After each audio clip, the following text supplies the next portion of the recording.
Hello and welcome to 30 Days to Learn Photoshop. This is day 3, navigating around an image. I'm Ben Gribbin, and today we're going to learn how to pan and zoom around files. So let's go and open up a photograph in Photoshop. Now this document is open. This is the kind of default view. It immediately reverts to a full-size preview so we can see the whole of the photograph, which is great.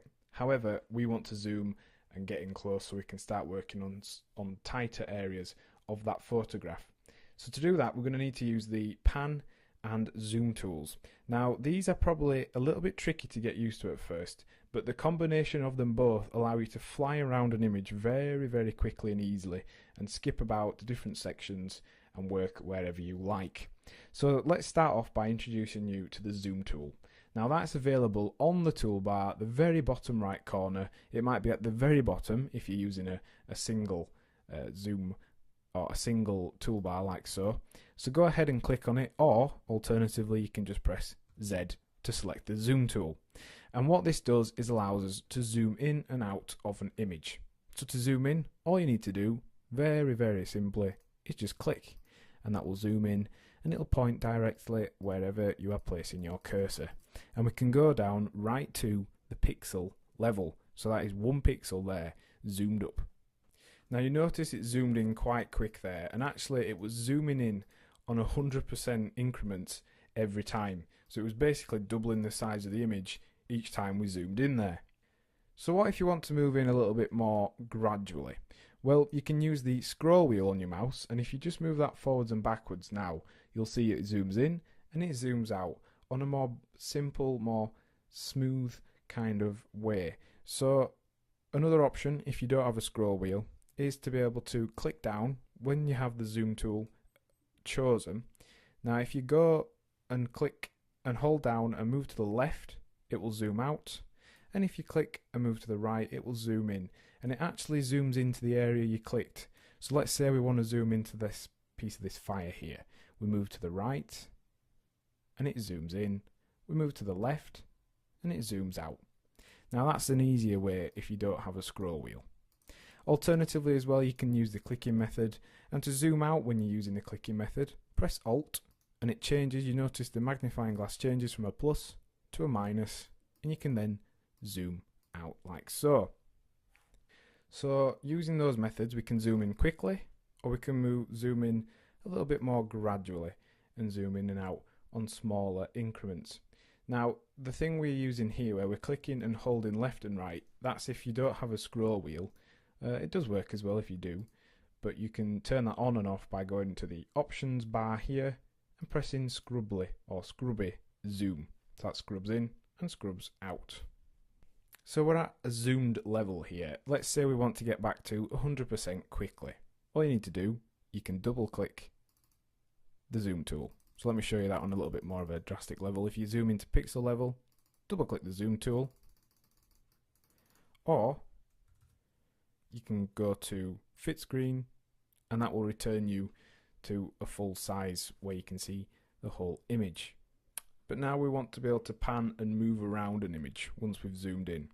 So to do that, you need to use the pan tool, and it's just this hand icon over here. It's called the hand tool or the pan tool, and to get to it you need to press H like so, and that changes you to the hand tool.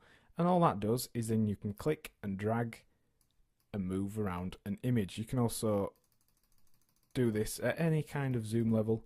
You can pull it and let go, and that moves you across a little bit quicker.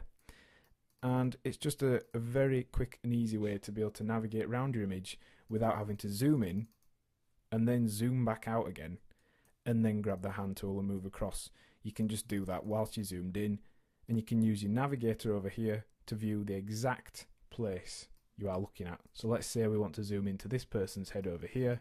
We can just click and drag until we get there, and we can use the navigator to be able to see where we are. Let's say we are fully zoomed in like this almost, and we're using the brush tool.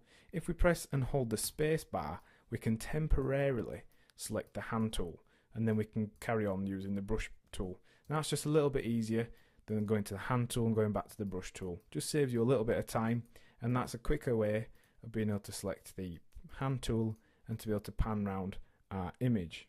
You can also use the hand tool to do a quick snap from one area to another. Instead of just pressing and tapping the H, press and hold H and click, and then you are taken out to a full size view. But then you'll also notice, because you've been holding down your mouse button, you have this square which you are able to move around with a cursor, and this is going to drop you wherever you let go into that place. So let's show you again. Click and hold H, click your mouse, and then you've got this square or rectangle which you can move around and zoom into a certain area, and it'll quickly zoom you to that place. Now this is good because it keeps or remembers the last tool you were using. So let's say we've jumped from one space to another, it keeps the brush tool selected in this case, so it's just saving us more time again. Using this pairing of tools, you can skip from corner to corner, pan around images, and it'll really help speed up the workflow rather than just manually clicking the magnifying glass, zooming out, repositioning and zooming back in again. And one last little quick tip is you can use the navigator to move around. So you've always got this preview open here if you have the navigator panel open, and you can just use this to zoom in and out, and you can use this square to reposition your viewpoint. So there's numerous options there. Practice different ones, see which ones you prefer, and hopefully you'll find a workflow that works for you.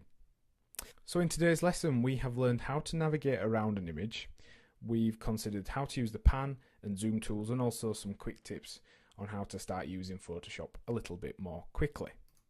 And your task for the lesson is to practice zooming, panning and resetting the viewpoint, and also deciding on which kind of workflow you prefer and practicing that style of zooming and panning. Next time on 30 Days to Learn Photoshop, we'll be considering the toolbar walkthrough. Thanks for listening.